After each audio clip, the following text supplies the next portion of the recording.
Good afternoon, everyone. So today I am going to discuss about the frictional force. You already studied about the Newton law of motion. In that part, there are some other forces there, which is said frictional force. Frictional force is said to be. I will write here the definition about that, about the friction. What is friction? The force opposes motion. The force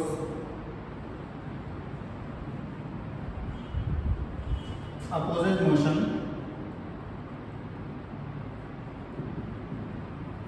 or tendency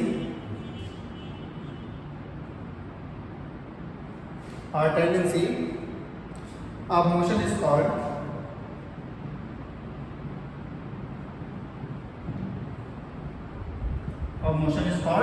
friction.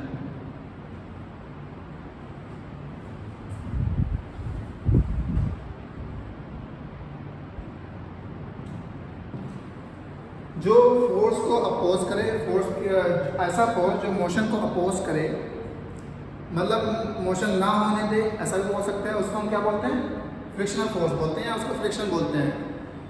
Based on this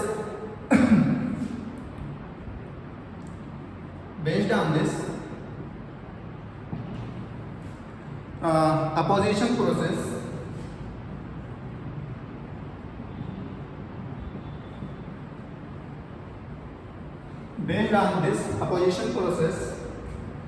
we can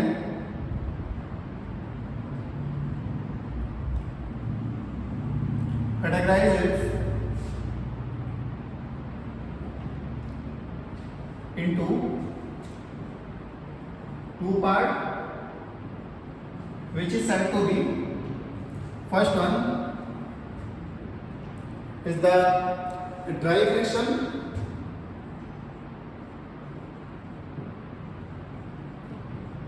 and other one is the wet friction. Wet friction की हम बात करेंगे fluid mechanics में, और dry friction की हम बात करेंगे अभी न्यूटन लॉ ऑफ मोशन या फ्रिक्शन वाले चैप्टर में. तो ड्राई फ्रिक्शन को हम कैसे डिफाइन कर सकते हैं? ड्यू टू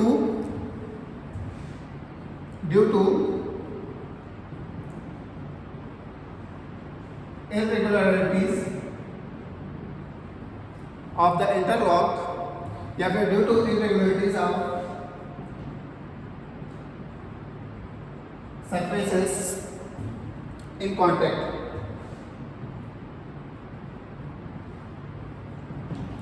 जैसे अगर हम कोई सरफेस की बात करें, अगर हमारे पास यहाँ पे कोई सरफेस है और यहाँ पे कोई ब्लॉक रखा हुआ है, तो इसके बीच में कोई ना कोई रफनेस जरूर होगा, ठीक है, अंटिल इसको हम ऑयल ना करें या कोई विस्कस फ्लूइड ना लगाएं उसके सरफेस पे, तो वहाँ पे कुछ ना कुछ रफनेस होगा, तो उसको हम क्या बोलते हैं?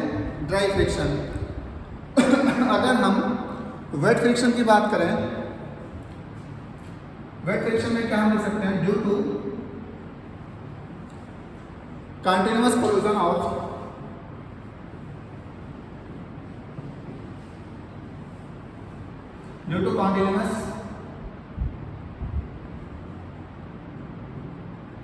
collision of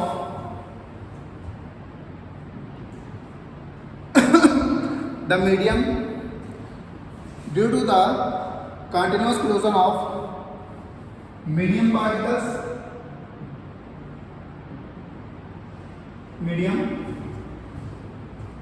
particles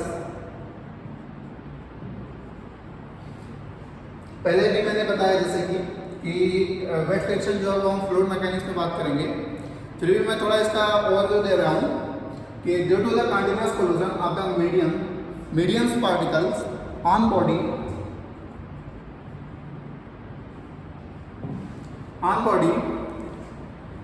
simple example of wet friction is the air friction. This said to be the simple example, if you can take simple example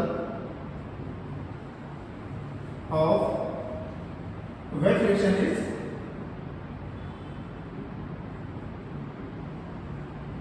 is the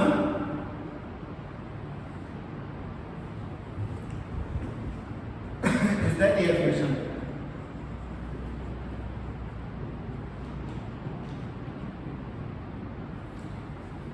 यहाँ पे हमने डिफिनेशन दिए हैं अभी। अब इसके बाद मैं ड्राई फ्रिक्शन के बारे में डिटेल्स में बात करूंगा थोड़ा, तो इसको मैं इरेज कर दे रहा हूँ ऊपर।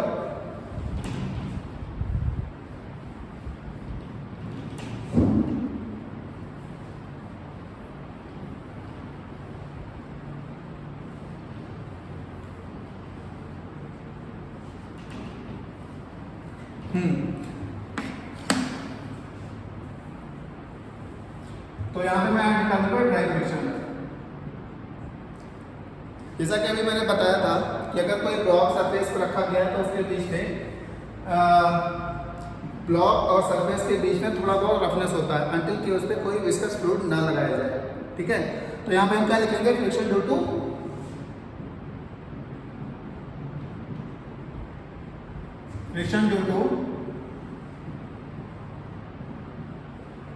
Roughness of surface.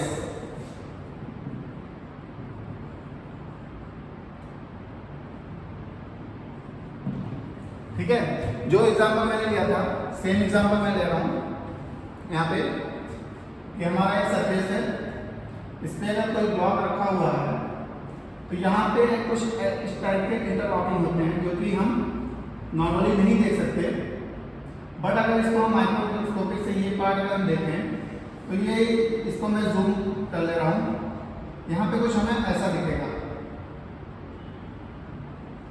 जिसकी वजह से इसको हम क्या बोलते हैं, इंटरलॉकिंग बिटवीन द ब्लॉक्स। तो इसमें हम क्या लिख सकते हैं, due to roughness and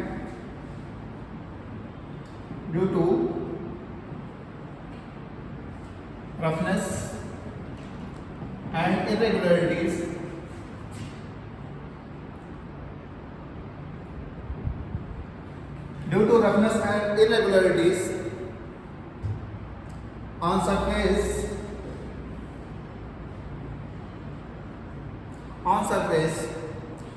in contact, the interlocks are developed. The interlocks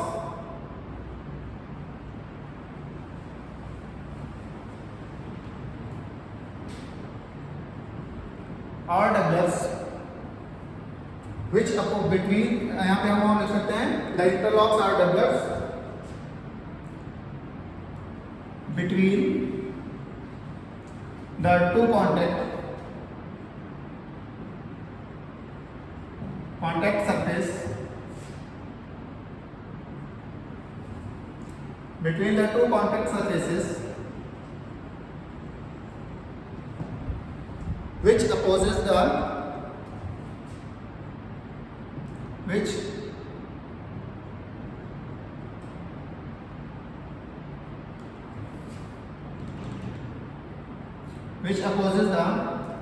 relative motion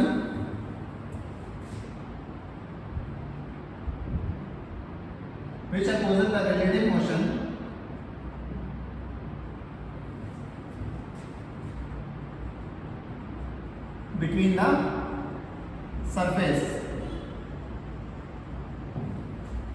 ठीक है, और इसमें एक स्टेप्स और लिख सकते हैं, जैसा कि मैं उसके ऊपर इरेज कर दे रहा हूं। इसमें एक स्टेप और क्या लिख सकते हैं,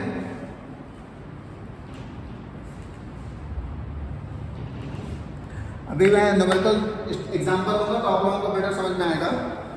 अभी मैं थोड़ा थ्योरी बोल रहा हूँ। इसके आगे हम क्या कर सकते हैं, एक स्टेप है, due to this interlock,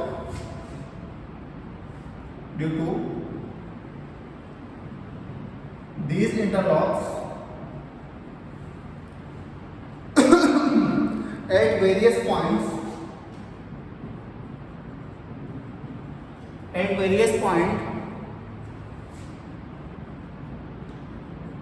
due to this interlock at various points of contact,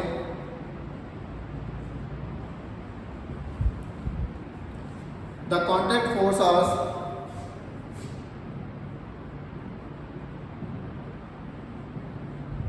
the contact force are developed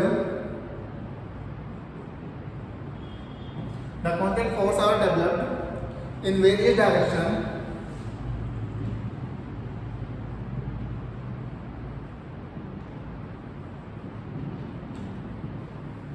यहाँ पे हमने क्या देखा कि जो हमारे इंटरलॉक्स हैं इसमें वेरियस डायरेक्शन में फोर्सेस डेवलप हो जा रहे हैं। लेट्स सपोज देखिए मैंने ये जो यहाँ बनाया है, आप यहाँ पे देख सकते हैं कि अगर मैं इसको ऐसे जस्ट सिंपली एक शेप दे दूँ तो आप ये देख सकते हैं यहाँ पे एक नॉर्मल हम ड्रॉ कर सकते हैं, इस पर ट्रांजेंट ड्रॉ कर सकते हैं। अगर इसका हम स्लोप लें, इसका टेंजेंट ऐसा ड्रॉ कर सकते हैं। तो इससे हमें क्या पता चला कि वेरियस डायरेक्शन में फोर्सेस डेवलप हो गए, ठीक है। In various direction over the all surfaces, मतलब हर एक जितने सरफेसेस हैं इस बीच में, इसमें आप देख सकते हैं ना कि यहाँ पे एक सरफेस ये है, एक सरफेस ये, एक सरफेस ये, ऐसे मतलब मल्टीपल सरफेसेस हैं। तो ऑल डायरेक्शन में एक हमारा फोर्स जो है वो डेवलप हो जाता है। अगर हम फ्रिक्शन की बात करें तो इसको भी हम फिर दोबारा दो कैटेगरी में डिवाइड किया जा सकता है, जैसे एक स्टैटिक फ्रिक्शन, दूसरा काइनेटिक फ्रिक्शन। मैं इसको इरेज कर दे रहा हूँ।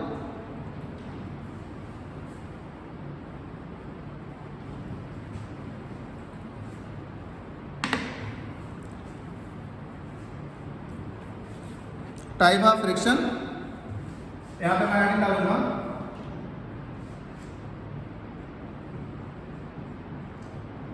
टाइप्स ऑफ फ्रिक्शन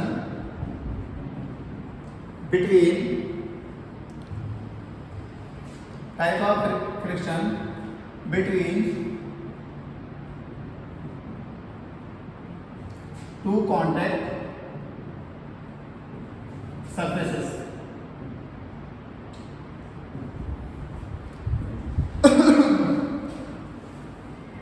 इसमें हम क्या लिख सकते हैं, when two surfaces are in contact,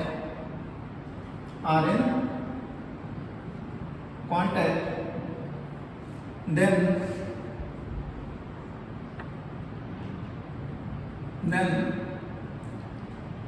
there may be two types of friction,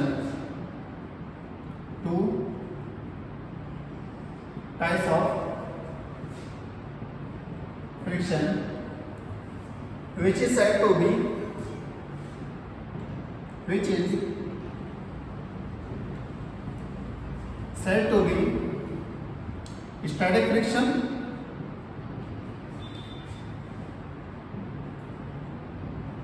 and second one kinetic friction।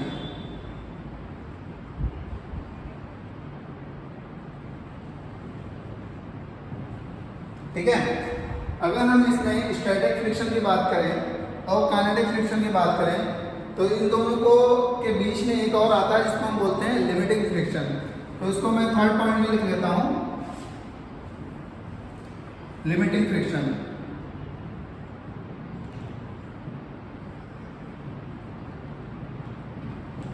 ठीक है।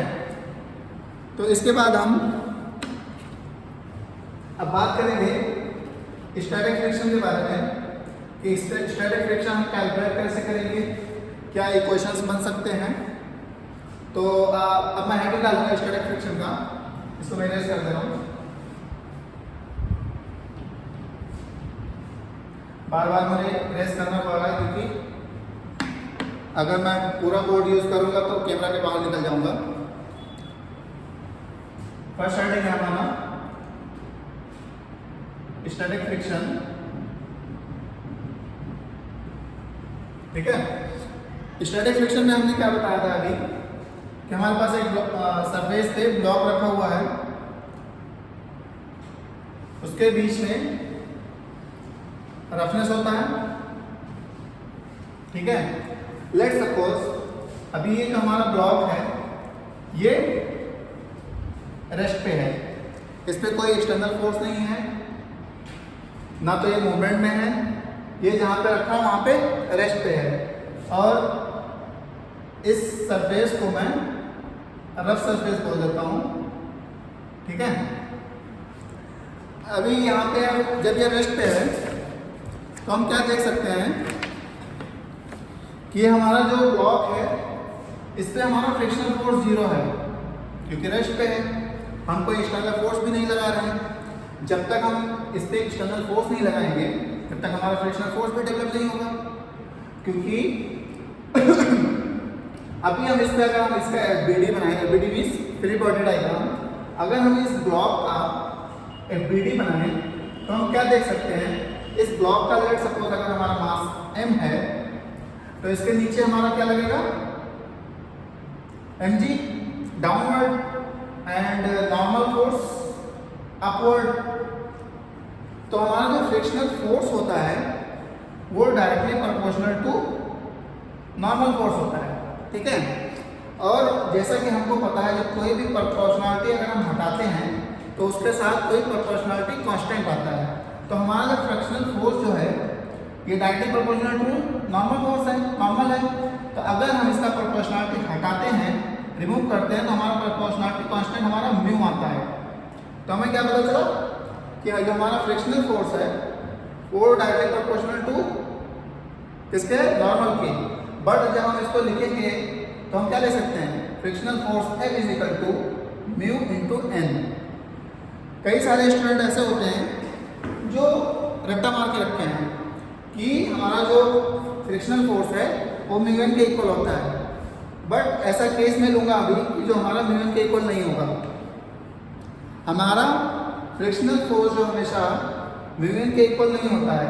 लेट सपोज अगर मैं इसमें दूसरा एक एग्जांपल लूँ, सेम ब्लॉक हमारा मास m का रखा हुआ है, इसका रफनेस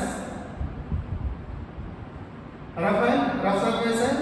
अगर हम इसी को प्रोपोर्शनलिटी कांस्टेंट म्यू ले लें, ठीक है, और हम इस पे एक्सटर्नल फोर्स F लगा रहे हैं, अगर हम इसमें हमने फोर्स F लगाया एक्सटर्नल फोर्स, जब हम इसको इस डायरेक्शन में लेट सपोज अगर हम इसको x और y पॉजिटिव और नेगेटिव की बात कर लें, हम इसको पॉजिटिव x डायरेक्शन में अगर हम मूव कर रहे हैं, फोर्स लगा रहे हैं, तो हमारा जो फ्रिक्शनल फोर्स डेवलप होगा वो इसके अपोजिट डायरेक्शन में होगा, ठीक है। अब अगर हम यहाँ पे ये देखें कि एक हमारे पास ब्लॉक का जो सरफेस है वो नीचे वाला है और दूसरा जो सरफेस है हमारा वो ग्राउंड वाला है जिस पे रखा हुआ है। तो जब हम तो फोर्स जो ब्लॉक पे लगा रहे हैं और हमारा जो फ्रिक्शनल फोर्स है वो अपोजिट डायरेक्शन में उसी के सरफेस पे लगाता है, ठीक है। और जब ये फोर्स हमारा फ्रिक्शनल फोर्स इधर डेवलप हो रहा है तो इस वाले सरफेस पे इस डायरेक्शन में फ्रिक्शनल फोर्स डेवलप होगा। फ्रिक्शनल फोर्स जो है हमेशा पेयर में एक्ट करता है, सिंगल कभी एक्ट नहीं करेगा, क्योंकि जब भी हमारे पास दो सरफेसेस होंगे, एक सरफेस पे तो कोई फोर्स लगेगा नहीं फ्रिक्शनल फोर्स, हमारे पास हमेशा दो सरफेस होंगे, तो एक फ्रिक्शनल फोर्स इस वाले सरफेस पे लगेगा, दूसरा इस वाले सरफेस पे लगेगा, तो हमेशा हमारा जो फ्रिक्शनल फोर्स होगा वो पेयर में एक्ट करेगा। क्लियर? तो हम यहाँ से क्या लिख सकते हैं, अब यही अगर कंडीशन हमारा है, लेट सपोज इसी में अगर मैं एक इक्वेशन बनाऊं कि ये हमारा ब्लॉक रखा हुआ है, ठीक है, इसका प्रोपोर्शनलिटी कांस्टेंट म्यू जो हमें दिया है 0.2 दिया हुआ है, हमने एक्सटर्नल फोर्स इस पे F जो है वो हमने लगा दिया लेट सपोज 10 न्यूटन का, ठीक है। और हमारा जो ये मास है, ये ब्लॉक का जो मास है लेट सपोज वो 2 kg है, ठीक है। अब इसमें दो कंडीशन पूछा जा सकता है कि इस पे कितना फ्रिक्शनल फोर्स एक्ट कर रहा है और ये ब्लॉक मूव करेगा या नहीं करेगा, और करेगा तो एक्सेलरेशन कितना होगा। ओके, तो इस कंडीशन में जब अगर हम इसका इक्वेशन लिखें तो क्या लिख सकते हैं, पहले तो हम इसका फ्रिक्शनल फोर्स फाइंड आउट करेंगे कि कितना होगा।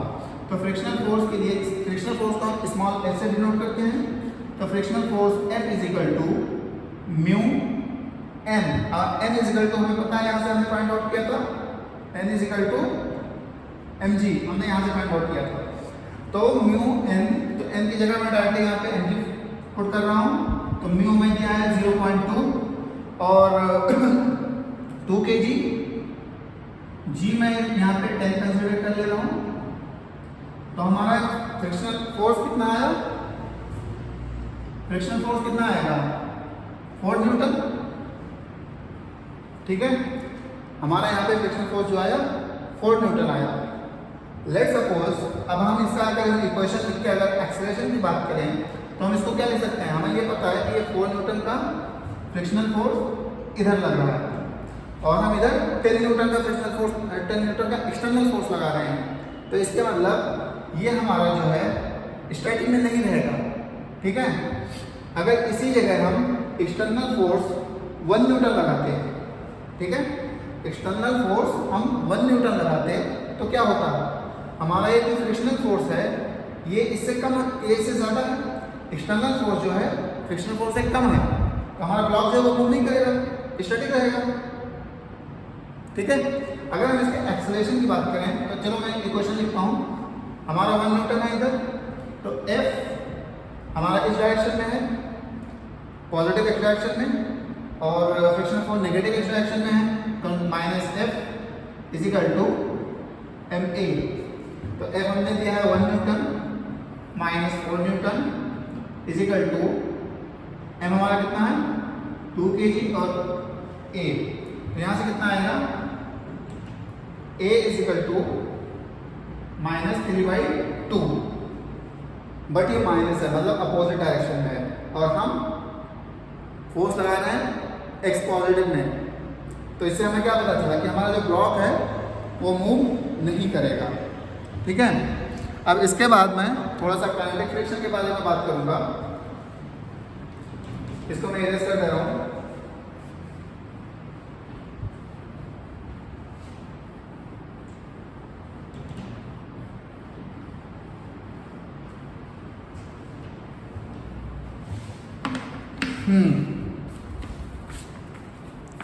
अगर मैं काइनेटिक फ्रिक्शन की बात करूं तो मैं हेडिंग डालूंगा यहाँ पे स्टैटिक को रिमूव करके kinetic friction.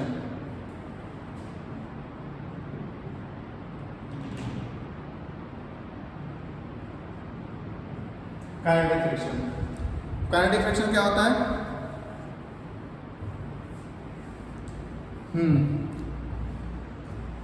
Tendency to when body is in motion. सीधा बोल सकते हैं काइनेटिक फ्रिक्शन कब एक्ट करेगा? When body is in motion. Means अभी मैंने प्रीवियस एग्जांपल में देखा था कि मैंने जब 10 न्यूटन लगा दिया था तो बॉडी मूव कर गया था। तो उस कंडीशन में क्या होगा कि हमारा काइनेटिक फ्रिक्शन एक्ट करेगा जो हमारा बॉडी मूव कर रहा है। ठीक है, अब अगर हम काइनेटिक फ्रिक्शन की बात करें, मैंने यहाँ पे लिख दिया when body is in motion, मतलब बॉडी को मोशन में होगा, जब बॉडी हमारा मोशन में होगा तभी हमारा काइनेटिक फ्रिक्शन एक्ट करेगा।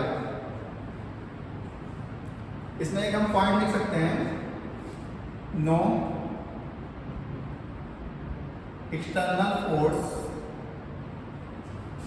Is required, no external force is required for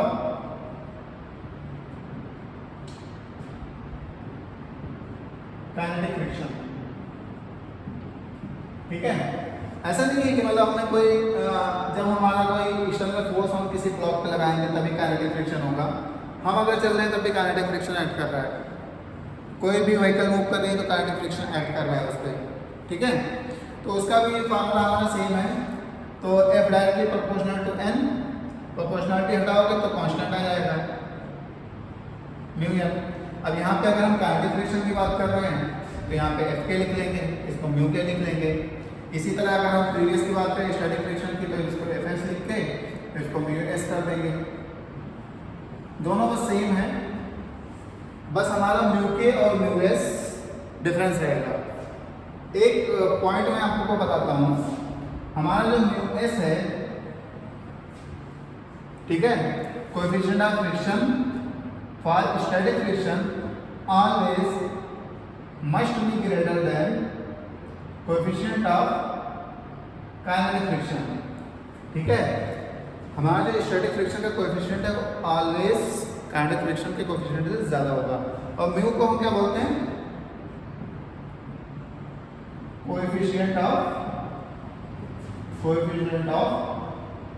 friction, mu को बोलते हैं। अब अगर वो काइनेटिक रहेगा तो के लगा देंगे यहाँ पे, अगर स्टैटिक रहेगा तो एस लगा देंगे, बस इतना ही डिफरेंस है। अब अगर मैं इसमें एक एग्जांपल लूँ काइनेटिक फ्रिक्शन का, देखते हैं।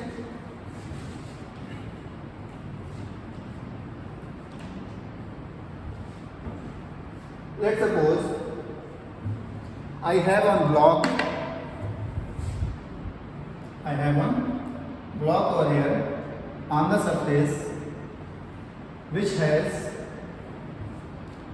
coefficient of kinetic friction mu is equal to 0.3, mu is equal to 0.3 यहाँ पे दिया है।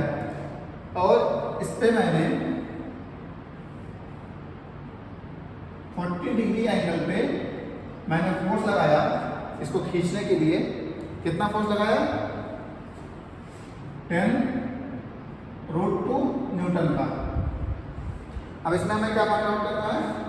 इसमें हमें ये बोला गया कि इस ब्लॉक का एक्सेलरेशन कितना होगा। और लेट्स सपोज ये ब्लॉक हमारा 4 kg का था। अब इसका अगर हम इक्वेशन लिखें तो क्या क्या लिख सकते हैं? सबसे फर्स्ट थिंग तो इसके कंपोनेंट लेने पड़ेंगे क्योंकि theta is equal to 45 degree दिया हुआ है। ओके, तो इसके जो अगर हम कंपोनेंट लिखेंगे तो इधर कितना लगेगा? ये हमारा एफ लग रहा है, तो ये हमारा हो जाएगा एफ कॉस थीटा। कंपोनेंट लिखना होगा तो आप लोगों को पता ही होगा, ये हो जाएगा हमारा एफ साइन थीटा। ठीक है, हमारा नीचे क्या लगेगा? M G. ओके, और यहाँ पे एन भी लग रहा होगा कहीं? एन भी तो लगेगा। जब अगर नीचे एन जी लग रहा है तो ऊपर एन भी लगेगा। अब अगर हम इसका इक्वेशन लिखें तो क्या लिख सकते हैं? एन प्लस, देखो दो फोर्स ऊपर है, N plus F sine theta और नीचे एम जी है, F sine theta is equal to M G. ये हमारा हो गया वर्टिकल फोर्सेस। अब यहाँ से हम एन फाइंड आउट कर सकते हैं क्योंकि हमें एफ पता है, थीटा पता है, एम जी पता है, एवरीथिंग इज गिवन। तो N is equal to, M हमारा कितना हो गया? 4 इंटू 10 माइनस एफ हमारा है 10√2 और साइन 45 अगर हम रखेंगे, ये माइनस इसलिए दिया क्योंकि इधर प्लस था, इसको मैं राइट साइड लेके तो माइनस हो गया। साइन 45 को भी हम √2 लिख सकते हैं। साइन 45 पर वैल्यू कितना होता है? 1/√2 ही होता है ना। तो n इज इक्वल टू कितना आया? 4 इंटू 10 40 माइनस 10√2 से √2 कैंसिल। यहाँ पे कितना है? n is equal to 30 newton. देखो यहाँ पे n is equal to mg हुआ क्या? अगर हम n इज इक्वल टू, जैसे हमने बोला था कि n is equal to mg हमेशा रट्टा मत मारना, तो यहाँ पे हमने क्या देखा कि n is equal to mg नहीं है बल्कि यहाँ पे 30 न्यूटन है। अगर mg होता हमारा सिर्फ तो कितना होता? 40 न्यूटन होता। क्लियर? तो यहाँ से हमें n मिल गया। अब जब हमें n मिल गया तो अब हम फ्रिक्शनल फोर्स भी निकाल सकते हैं क्योंकि अगर इसको इधर खींच रहे हैं, पुल कर रहे हैं, तो इधर फ्रिक्शनल फोर्स लगेगा, इधर इस डायरेक्शन में, मतलब सीधा इस डायरेक्शन में फ्रिक्शनल फोर्स लगेगा। तो अब हमें अगर n मिल गया तो हम फ्रिक्शनल फोर्स भी फाइंड आउट कर सकते हैं। म्यू n, म्यू हमारा कितना दिया है? 0.3, n हमारा आया 30 न्यूटन, कितना हो गया? 9 न्यूटन। ठीक है, हम फोर्स कितना लगा रहे हैं? 10√2 का, मतलब 9 से ज़्यादा है। 9 से ज़्यादा है तभी ये मूव कर रहा है, तभी इसको हम काइनेटिक फ्रिक्शन बोल सकते हैं। इस पर जो ऐड कर रहा है ये फ्रिक्शन, काइनेटिक फ्रिक्शन ऐड कर रहा है। अब हमें फ्रिक्शनल फोर्स मिल गया, n मिल गया, अब हम एक्सेलरेशन फाइंड आउट कर सकते हैं। अब हमें ये पता चल गया कि इधर जो फोर्स का कंपोनेंट है ये हमारा इस डायरेक्शन में है, फोर्स हम इसी डायरेक्शन में लगा रहे हैं, खींच रहे हैं उसको, और फ्रिक्शनल फोर्स इधर लग रहा है, तो हम जिधर खींच रहे हैं एक्सेलरेशन उधर ही है। तो अब हम यहाँ से एक्सेलरेशन इस ब्लॉक को फाइंड आउट कर सकते हैं, जैसे F cos theta minus frictional force is equal to ma। अच्छा, ये क्वेश्चन कैसे लिखते हैं? जिधर मूव कर रहा है उधर का force minus opposite force in opposite direction is equal to ma। यही स्टेप हमेशा लिखते हैं। जिस डायरेक्शन में मूव कर रहा है उस डायरेक्शन का all forces minus opposite force is equal to ma। Clear? F cos theta 10√2 multiplied by 45 degree दिया हुआ है, 1/√2 मैंने रख दिया यहाँ। F के मुझे कितना मिला है? 9 न्यूटन। 9 न्यूटन इसी करते हैं हमारा कितना है? 4 kgA। यहाँ से कितना आएगा? √2 से √2 cancel, 10 - 9 is equal to 1 is equal to 4a। तो a इज इक्वल टू 1/4 या फिर 0.25 मीटर पर सेकंड स्क्वायर। मतलब ये हमारा जो 4 kg का ब्लॉक था, अगर हम इसको 45 डिग्री पे 10√2 न्यूटन का फोर्स अप्लाई करते हैं इसको खींचने के लिए, जिसका kinetic coefficient of axial friction का वैल्यू जो है 0.3 है, तो हमारा ये ब्लॉक जो है 0.25 मीटर पर सेकंड स्क्वायर से मूव करेगा। अब इसमें एक पॉइंट और आता है लिमिटिंग फ्रिक्शन। लिमिटिंग फ्रिक्शन वो होता है मैक्सिमम ऑफ स्टैटिक फ्रिक्शन, उसको हम FL से डिनोट करते हैं। उसका भी सेम ही है, म्यूएन। ठीक है, तो मैं आज का लेक्चर यहीं पे फिनिश करता हूँ।